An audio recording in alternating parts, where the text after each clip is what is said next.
Now, I understand that a lot of you want to know if running Google ads or running YouTube ads is going to help you gain new subscribers because it worked really well for me as described in this video over here. And I have a lot of people coming to me asking me how to run an effective ad, and they even show me some of the results they got from running those ads. But overall, most of you seem to have a really bad experience rather than a good one, where you just don't see any increase in new subscribers, which is the complete opposite from me. I gained over 1,000 subscribers just by running one ad on one video. So in order to tell the difference between what works for me and what didn't work for some of you, I started to look around YouTube. I searched around YouTube to find some YouTubers who might have run YouTube ads as well to gain more subscribers. And sure enough, I found quite a few tutorials out there, but I wasn't too happy with their videos.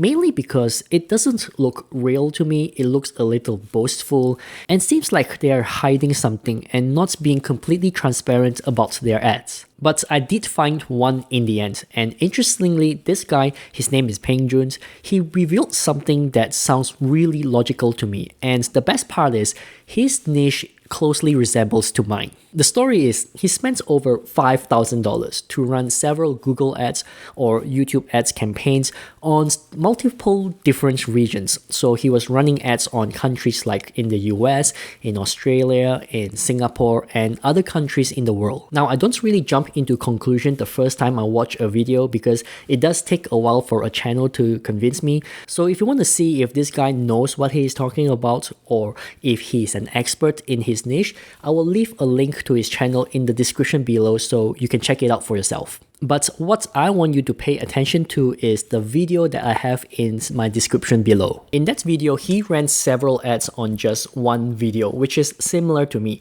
And I found out once where he said he spent about $500 targeting just the US audience. Now this is good because I too spent roughly that amount targeting the US audience, so I know for sure that the comparison that I'm about to do is going to be a fair one. So here's the results. He spent over $500 targeting the US audience, and he got only 21 to 40 subscribers and 23 earned views. Whereas for me, I spent $759 or $684 really, because Google gave me $75 in credit. But anyways, I spent $684 and I got roughly 1,200 subscribers, give or take 10 or 20% because this isn't 100% accurate. So I would say it helped me earn about 1,000 subscribers and 1,000 earned views, which to me is the more important metric here because I want people who watch the ads, I want them to also seek out other content in my YouTube channel as well. Oh, I think I forgot to explain this.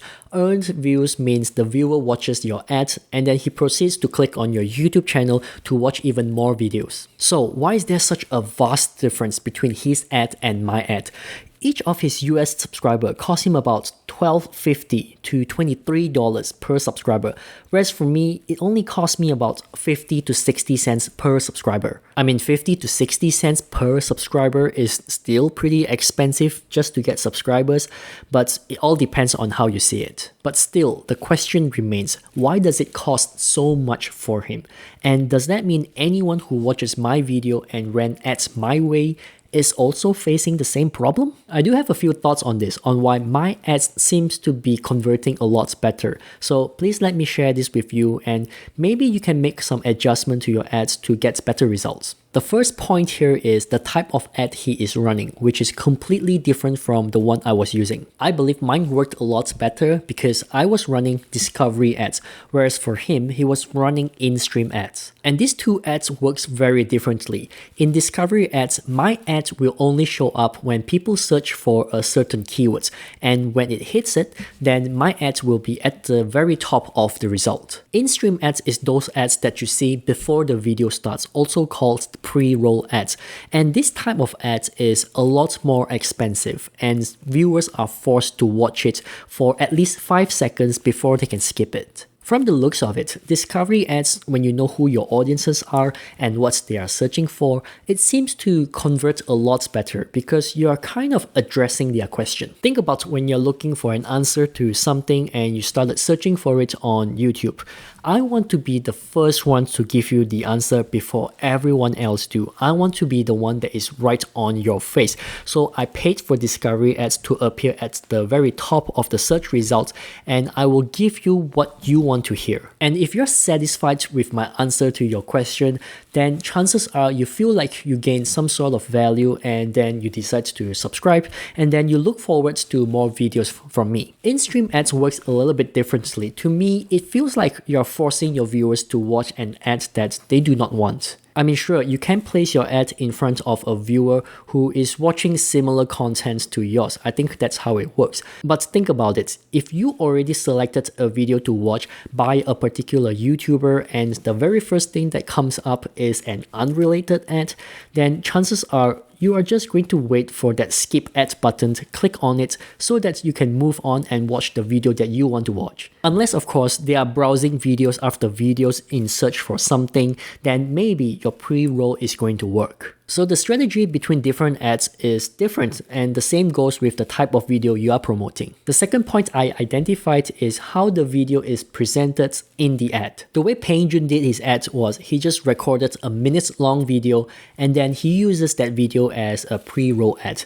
Now I think that's genius because who on earth is going to watch a 10 minutes long pre-roll ad, right? I know my videos certainly wouldn't work because my videos on average is about 10 minutes long. I'll put a link in the description as well if you want to check out his ad. He released it for everyone to see, and it is something that we can learn from for sure. Okay, for my type of ad, it is always about 10 minutes long, and it is definitely not suitable to be used as a pre-roll ad. I think there's nothing else for me to say there. But really, the aim of having the ad presented in a different way, it definitely captures different type of audiences as well. His ad, if you watch it, it is more of a sales kind of ad. It is more of a have fun thing to do, where he is trying to get people to check out his YouTube channel without giving much context on what his YouTube channel is about. And there's absolutely nothing wrong with that, and I appreciate it that he's testing things out and letting us know. For me though, after a viewer clicks on my ad, they get to watch what I tell them they are going to watch based on the title of my video. So I kind of give value upfront, and then they can decide if they want to subscribe to my YouTube channel or not. It is completely up to them and they have full control over it. It is actually two different type of ads. Peng Joon's ads is catered towards driving a viewer to his YouTube channel, whereas mine, I'm just giving values and I'm just trying to answer a question that they are searching for, and that's about it. So this leads me to my third point, which to me is what differentiates whether you can convert your viewer into a subscriber or not, and that is being authentic. I think many YouTubers out there seems to think that it is their knowledge and wisdom that pulls viewers in that makes people want to subscribe to their YouTube channel. But from this comparison that I'm doing, I think it is pretty clear that who you are in your video,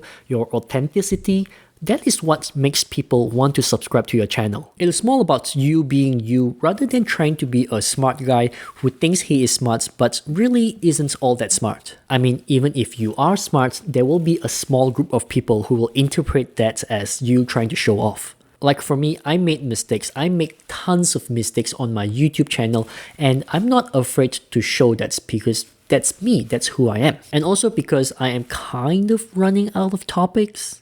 The other thing I found is authenticity seems to work really well, especially if you're targeting Western countries. If you're targeting Asian countries, then your demographic is going to be completely different, in which case Peng Joon's ad is going to work a lot better than mine. It is just different culturally. Asian countries prefer a more professional type of video over authenticity. They like ads that makes them feel majestic. They like ads that makes them feel superior.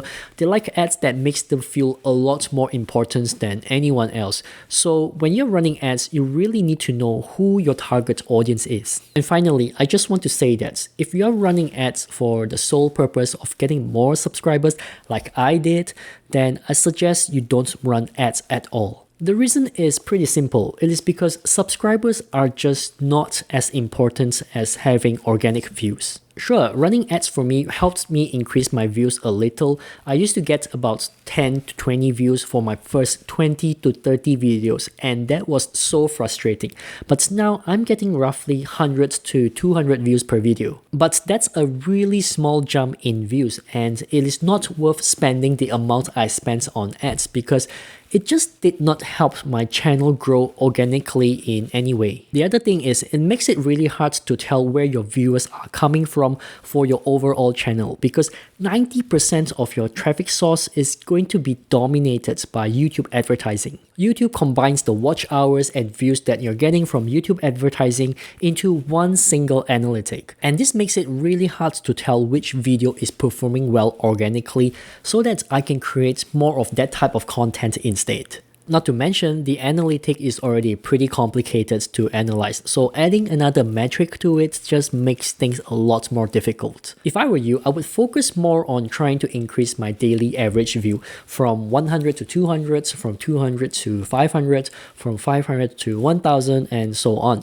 The subscribers will come eventually, and I know this is annoying, but you have got to be patient. Running ads is definitely powerful if you plan to use it as a way to generate leads into your sales funnel. Google Ads is not there to inflate your views, it is not there to inflate your subscribers, and it is not going to give your channel a boost. It is just going to damage your YouTube channel if you don't know what you're doing.